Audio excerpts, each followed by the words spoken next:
Comenzamos un viaje hacia la imaginación, los sentidos, el descubrimiento, el asombro, hacia el arte, el destino, Ítaca. Porque el indígena le cantaba a la naturaleza, al pajarito, al arbolito, bueno, a la variedad de pájaros. Incluso. El uso de las palabras, algunas son algo groseras, le da sentido a la lectura. Originario de Tlacotalpan, Veracruz, soy un pintor autodidacta. En la primera parte de Ítaca, dedicada al maestro Alberto de la Rosa, usted pudo darse cuenta de su formación, de su elección por ser arpista, de los viajes que realizó, de su conocimiento de la cultura latinoamericana. En esta segunda parte vamos a conversar con él sobre Tlenhuicani, una de las grandes agrupaciones musicales de Veracruz y del país entero. Esperemos que la disfrute tanto como lo hicimos nosotros.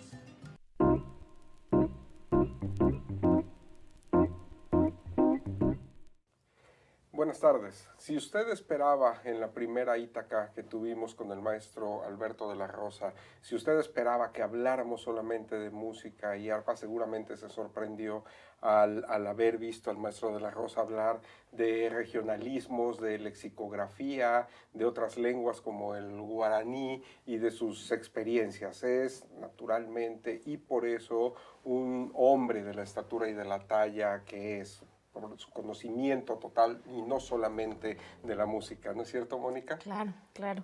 Y bueno, justamente por eso queremos continuar, maestro Alberto, con esta conversación. Y bueno, aquí estamos y ustedes dicen por qué camino agarramos, ¿no? Pues Eso. por donde nos quedamos. Íbamos a entrar al territorio de la música veracruzana. Bueno, la música veracruzana es producto del mestizaje, obviamente. Antes de la llegada de los españoles estaban los grupos indígenas que tenían su música, vienen los españoles, traen en calidad de esclavo a los africanos y se viene formando una nueva cultura. Todo esto surge en la región del río Papaloapan. Por eso digo yo que el son jarocho nace como las grandes culturas de la humanidad a orillas de un gran río. Es el río Papaloapan, el río más caudaloso de México. Y bueno, cuando hablamos de son jarocho, hablamos de un todo, pero el son jarocho tiene su división, ¿no? Tiene lo que es la música, lo que es la literatura, lo que es la vestimenta, y eso se le complementa todavía la cuestión de la comida, los ritos, las leyendas que existen. Y pues prácticamente la música y la literatura es la misma que trajeron los españoles. La conformación literaria es exactamente la misma del mester de juglaría. Digo que cada versador, cantante, improvisador jarocho es un juglar. Que, pues los tiempos han pasado, ya no se le considera así, pero de hecho así lo es. Hoy vemos que la décima ha tomado una popularidad enorme, donde quieras en décimas y todo, y sobre todo en una conformación decimal que fue inventada por el poeta español Vicente Martínez Espinel, de principios de 1500, y es exactamente la misma. Entonces, eso, cuando hablamos de tradición, pues no podemos negarlo, ¿no? 500 años. Pues sí, y la décima Espinela sigue realizándose. Sigue. No solamente en Veracruz, ¿no? Lo encontramos en Cuba, en Puerto Rico, en Venezuela, en Panamá. Caribe completo. No, Argentina, también. Uruguay, sí, y Perú. Este gusto por las conformaciones decimales. Y la música, bueno, Yo siento que la aportación, por ejemplo, indígena es básicamente en los nombres, porque el indígena le cantaba a la naturaleza, al pajarito, al arbolito, bueno, a la variedad de pájaros. Incluso. Entonces, vemos que los sones jarochos, pues son el torito jarocho, son la guacamaya, el gavilancito, la iguana, exactamente, ¿no? Y el africano aporta la sangre, porque hay una cosa muy importante, el africano no desarrolló cultura en Veracruz. Los primeros africanos que trajeron venían de las islas de Cabo Verde. Era una reunión donde reunían los esclavos que traían de toda la costa del África. Era un enclave portugués. Entonces, esos esclavos que estaban ahí no tenían manera de comunicarse entre sí, porque cada uno tenía diferente lengua. Vienen a Veracruz y, bueno, se encuentran con el español como una lengua común y entonces aprenden el español, pero no desarrollan cultura nueva, ni su cultura, porque venían muy mezclados. Entonces se adaptan a la nueva cultura naciente aquí, ¿no?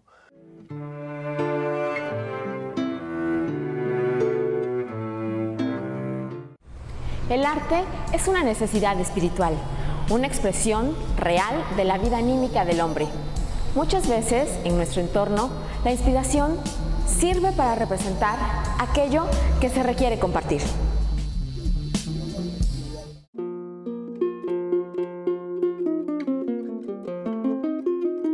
Mi nombre es Ignacio Canela, originario de Tlacotalpan, Veracruz. Soy un pintor autodidacta y desde niño me gustó la pintura y también el béisbol. El béisbol jugué 32 años y la pintura la traigo de nacimiento. Desde niño me gustó dibujar y empecé a ir poco a poco en la escuela.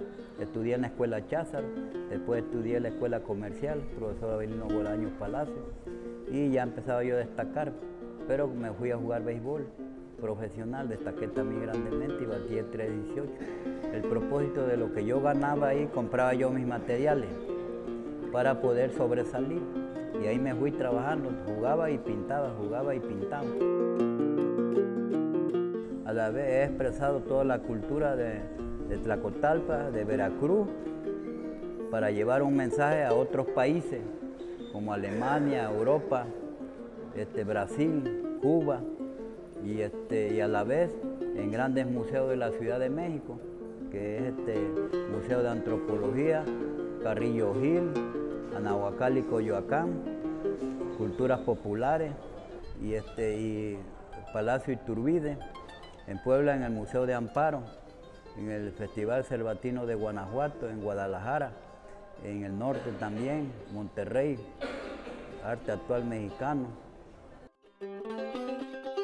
Los temas son referentes a toda la cultura de aquí de Veracruz, con el propósito de que quede algo plasmado a través de generaciones, porque yo traté de formar la primera escuela sobre la pintura de la ingenuidad y nunca pude lograr ese propósito para rescatar valores. Bueno, le he dado clases a niños, jóvenes, adultos y viejos y ancianos, pero pues repito, a veces no hay mucho apoyo y todas esas cosas y entonces decae por no tener para los materiales y eso muchos compañeros. Pero le pongo unas cosas fáciles para que puedan ellos desarrollar. México no tiene eso de la pintura de la ingenuidad. Tiene Cuba, Brasil, Puerto Rico, Colombia. La pintura naí es una pintura que expresa y está libre de todo tipo de escuela, en el sentido de que tiene una expresión íntima. Pero para eso también hay que estudiar un poco. Yo hice 200 copias de grandes maestros, entre ellos de Rembrandt, desde el Renacimiento hasta lo más moderno, para adquirir conocimiento, de cual aquí expreso también un mural que lo hice y demoré 10 meses. Aquí hay muchas personalidades también respecto a literarios, escultores, pintores, y mucha gente importantísima que son así de criada aquí en Tlacotalco. Y mi propósito es, mientras que Dios nos dé vida, pues seguir expresando la cultura de nuestras raíces para poder llevar mensajes, como repito, a otros lugares.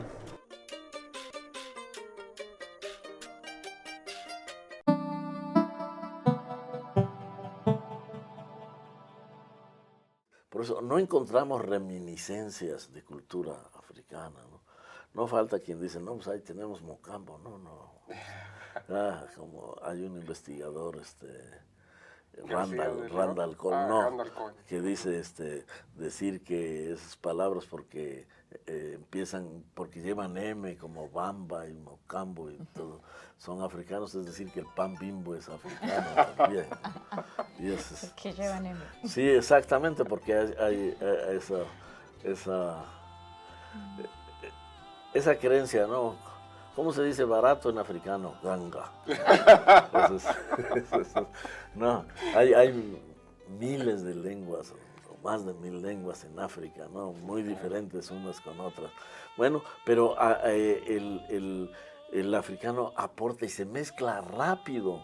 Si nosotros observamos, por ejemplo, en Alvarado, vemos que hay muchos rasgos africanos, pero rasgos nomás. No hay negro, lo que es negro, no existe, no hay. Algunos ya más oscuros lo apodan el negro, pero no negro como vemos en los Estados Unidos, como vemos en el Caribe, como vemos en Cuba, ¿no? O sea, aquí fue diferente. Por ejemplo, en Cuba hasta la religión, porque trajeron pueblos enteros, sí, ¿no? Exactamente. Entonces, bueno, por eso el africano aporta eso, su sangre. No hay, es porque eso es cultural. El ímpetu, ¿no? De todos los tambores, todo, eso es cultural. Si no se desarrolla, eso no está en la sangre, ¿no? Eso es, por eso lo encontramos en el Perú, lo encontramos en el Ecuador, lo encontramos en el Brasil y todo, porque ahí vinieron los pueblos completos, aunque fueron esclavizados y todo, pero ahí vivían juntos así, ¿no? Exactamente. Bueno, aquí no fue así, no fue así, y el indígena no fue tan severamente esclavizado acá en la cuenca del Papaloapa, ¿no? Que los trajeron fundamentalmente al trabajo de la caña. Entonces el negro inmediatamente se mezclaba con el indígena y todo, y ya perdía o ganaba su calidad. Exactamente, y no lo hay. Hoy pues, podemos ver gente que sin investigaciones profundas dice, no, que acá no. Y hay un escritor muy importante que se dedicó a eso, que es el doctor Gonzalo Aguirre Beltrán. Sin duda. Sin duda. Estudió Exactamente. No tenemos que buscarle por ningún otro lado. Están las decenas de tomos de las obras. Exactamente. De Aguirre Beltrán. Y sin duda algo que amalgama siempre a la cultura, que es una muestra de todo este mestizaje, es la música. Y a partir de la música, que es naturalmente el fuerte, digamos, aunque tiene muchos fuertes, por decirlo así, el maestro de la Rosa, por su conocimiento histórico de la cultura veracruzana y de la cultura latinoamericana, amalgama usted todo eso en una agrupación que se llama Tlenhuicán. Así es. Falta un punto, el jarocho, ¿no? ¿Por qué es jarocho? Sí. Se dice, jarocho es, el puerto de Veracruz. Hasta el siglo XIX fue una ciudad amurallada. Pero ¿quién vivía dentro de la muralla? La gente poderosa. Como en todas las ciudades amuralladas. Todas las ciudades amuralladas. Y la servidumbre, pues vivía fuera de la muralla. Ahora, una parte importante de esa servidumbre eran los encargados de las caballerizas, porque era el medio de locomoción. todo. Y aparte las ganaderías. Entonces, esos trabajadores de ahí siempre tenían un cierto olor al estiércol. Entonces, una palabra, recordemos que el español está muy influenciado por el árabe, que estuvo 800 años ahí. Bueno, una palabra árabe, jara, que quiere decir excremento. Si a esa palabra jara le sumamos el despectivo español, toso, cho, entonces sale la palabra jarocho. Entonces, ¿quiénes son los jarochos? Estos que viven afuera acá, por eso. Esta misma denominación se va extendiendo para la cuenca, los jarochos, y con el tiempo se confunde con los que tienen ciertos rasgos negroides, como habíamos dicho, ¿no? De ahí. Y con el tiempo, ya favorablemente, la acepción va cambiando. Hoy, con orgullo, soy jarocho. Nadie se acuerda de aquellos ¿no? olores, Sí, ni claro. de qué, ¿no? Eso es el jarocho. Bueno, pues eso es lo que, aunque es solo una parte de Veracruz, pero es lo que identifica a Veracruz.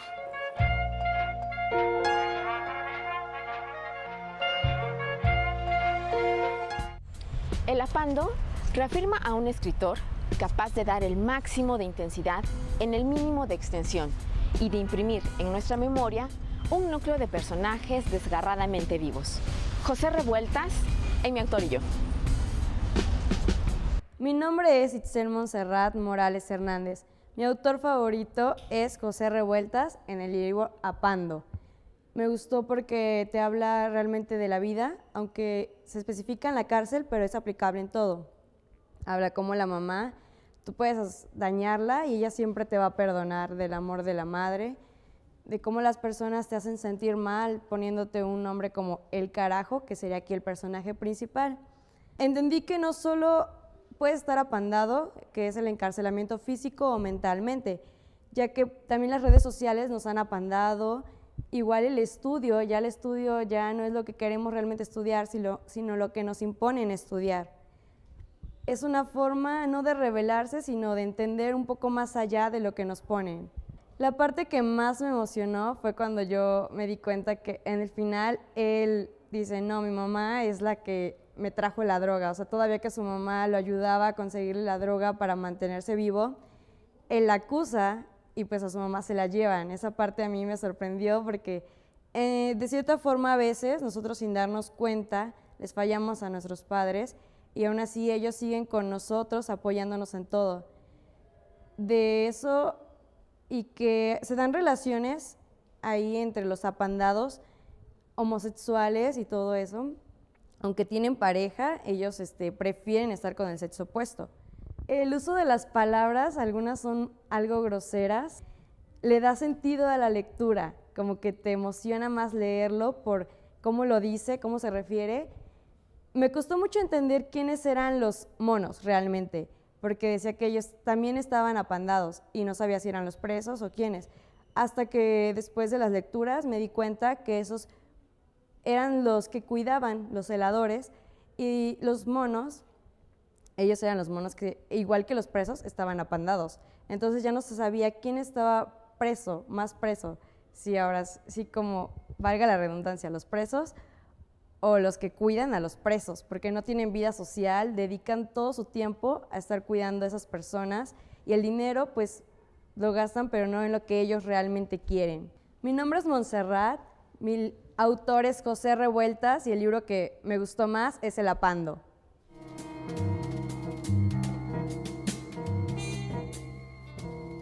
Sí, esto es, para empezar, yo siempre, la primera clase es, esto no es un juguete. Claro. No. Tampoco, ya no es un recuerdo, no dice aquí, mi abuelo fue a Veracruz y solo me trajo esta, como ponen el arpa, ¿no? Esa leyenda tradicional, sí, ¿verdad? Esa ya no. Sí, no, inclusive tienen sus fundas, todo, para que el niño termine, lo meta en la funda. Sí, ¿no? Y aparte de la enseñanza a tocar, tratamos de influir en el amor al instrumento. Claro. ¿No? Porque al final de cuentas es el amor a una cultura. Claro. claro. Y este es para empezar. Ya en Coatepec ya también ya los más avanzados ya están con un arpa grande. Ya un arpa grande. Entonces, esto, ya el que pueda tocar aquí ya a cierto nivel, ya está convencido, ya el papá ya sabe que puede gastar en un arpa porque su hijo va a aprender y el gasto no va a ser infructuoso. Claro. Pues de nuevo se nos termina el tiempo, maestro. La plática está muy buena. Quisiéramos seguir platicando, pero pues se nos acaba. Al final de cada programa, maestro, siempre hacemos una pregunta a nuestro invitado. ¿Cuál es su Ítaca, maestro? ¿Hacia dónde va? ¿Quién lo espera? Bueno, mire, yo así siento que es mi misión aquí esto, la enseñanza. Cuando yo traté de aprender el arpa me encontré con mucha dificultad. Hoy siento que yo puedo enseñar y trato de poner el menor número de dificultades posibles. He tenido muchísimos alumnos en muchísimas partes del mundo, gente que a ninguno le he cobrado un centavo. Inclusive aquí en la casa de ustedes hemos tenido hospedados sin ningún costo a gente que viene a estudiar. Y pues por eso digo que siento que esa es mi misión y mientras pueda lo voy a seguir haciendo. Y afortunadamente siento que ha habido una respuesta favorable, no solo dentro de los que van aprendiendo, el hecho de que aprendan, sino que muchos alumnos míos ya están enfocados en el mismo camino.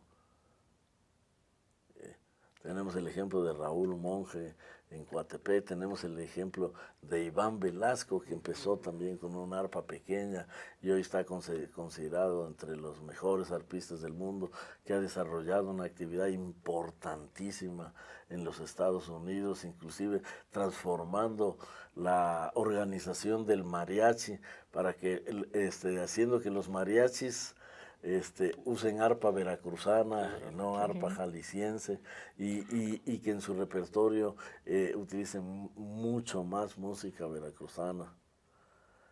Entonces creo que va rindiendo frutos. Sin duda, y sin duda ha rendido ya muchísimos frutos. Como ustedes pudieron ver, el maestro de la Rosa no solamente es un virtuoso del arpa, sino un hombre absolutamente culto, informado y con una misión, Mónica, que pocos hombres la consideran una misión, que es dar a los otros ese conocimiento que él tiene. Nos despedimos de esta Ítaca, esperamos que la hayan disfrutado, tanto como Mónica y yo disfrutamos de esta espléndida charla con el maestro Alberto de la Rosa. Muchísimas gracias, maestro. A ustedes estamos a la orden.